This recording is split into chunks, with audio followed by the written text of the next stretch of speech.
Todd Gurley to the Falcons. This is something I said on the Fantasy Rabbit Hole podcast weeks before it happened. It just made so much sense from a ticket sale perspective and from a marketing standpoint for the Atlanta Falcons. Todd Gurley spent his college career at the University of Georgia, and bringing him back to the state is a sure way to sell tickets for the 2020 season. There are few teams as loved as the Bulldogs in Georgia, and Gurley is highly thought of from his time there. That the Rams moved to Los Angeles before Gurley made the move back to Georgia just ties in beautifully with the Gladys Knight song. LA proved too much for the man, and now he's on his way back to Georgia. Maybe not on a midnight train, but we welcome him back home. For me, this is more than just a marketing ploy though. Gurley might not be the 2018 Gurley no more, but he is an improvement to Devontae Freeman or any other running back that the Falcons fielded last year. Last year, the Falcons bounced 23% of their rushing attempts to the outside. On these runs, the backs averaged 3 yards per carry, well below the league average of 4.3. Gurley will get these numbers back to 4 yards per carry easily. He averaged that with the Rams offensive line that ranked second to last or last in run blocking last year, depending on who you go by. Gurley will also improve runs in the B gap, that is runs between the guard and tackle on each side. That is another 27% of the Falcons' rushing attempts that is getting a bump in production. Gurley averaged 2 yards more than Freeman did on these type of runs last year, and with an improved line, he can easily replicate that. Freeman only really outshined Gurley on one type of run last year, and that was straight up the middle, but this was never a strength of Gurley's to begin with. In his fantastic 2018 season, he averaged 4.2 yards per carry right up the gut. Last year, he averaged 4.1. So it really didn't matter if he had one of the best lines in the league or one of the worst ones. He will still get you around 4 yards per carry in the A gap. With that, I think it is safe to assume that he can replicate that in Atlanta in 2020. And with improved blocking, he should be able to bounce it to the outside more and improve the team's ability to run the football.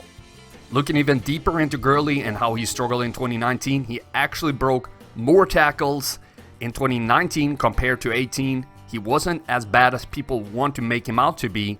The line is just as much to blame for the struggles of Gurley. And comparing with Freeman, he gained more yards after contact. Nothing here is saying that this is not an upgrade for the Falcons. And if Gurley could be more productive behind the Rams line, he should be even better behind the Falcons line. The Rams just did not set him up in a good way last year.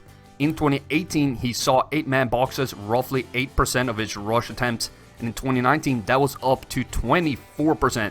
That is 3 times as much, and we wonder why it wasn't as good. In the receiving aspect of the game, Gurley is not a huge improvement to Freeman. This is outside of his health, my only concern with Gurley for fantasy. If we take Gurley's receiving trends from last year, he is a downgrade to Freeman, sure, but we're talking 15 fantasy points over the entire year.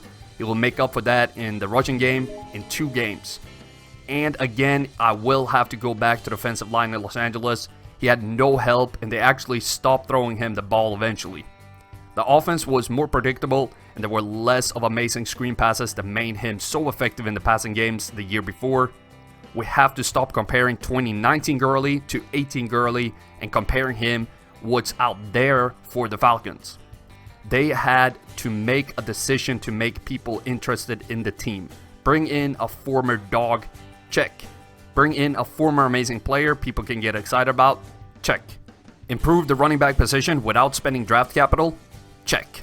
This move just makes so much sense for a team that is trying to make one more run with a loaded team that now has Julio Jones and Calvin Ridley, forcing teams to not stack the box and open up for Gurley more than an injured Brandon Cooks.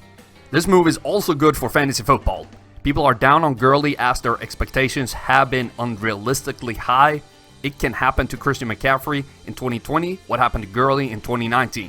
An amazing year followed by a top 15 finish in PPR will make people say that McCaffrey sucks, while in reality there are many factors in play when a season like that takes place. With all this said, I want you to understand my take correctly. I'm not saying Gurley will have a bounce back all the way up to a top 5 fantasy back. No. He will, however, stay a top 15 back in PPR and improve the Falcons as a football team.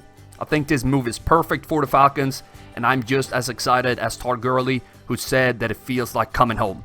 Let me know what you think of the move down in the comments below, and thank you for watching. Till next time.